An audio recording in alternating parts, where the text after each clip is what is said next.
ولقد خلقنا الإنسان ونعلم ما توسوس به نفسه ونحن أقرب إليه من حبل الوريد إذ يتلقى المتلقيان عن اليمين وعن الشمال قعيد ما يلفظ من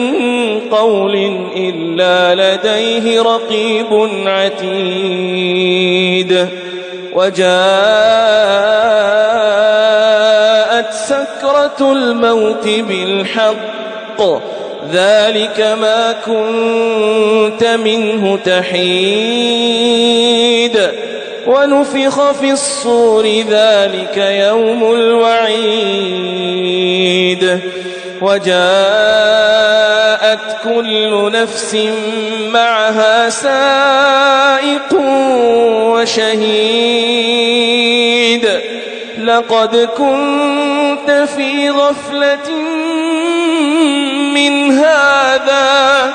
فكشفنا عنك غطاءك فبصرك اليوم حديد وقال قرينه هذا ما لدي عتيد ألقيا في جهنم كل كفار عنيد مناع للخير معتد مريب الذي جعل مع الله إلها آخر فألقياه في العذاب الشديد قال قرينه ربنا ما أطغيته ولكن كان في ضلال بعيد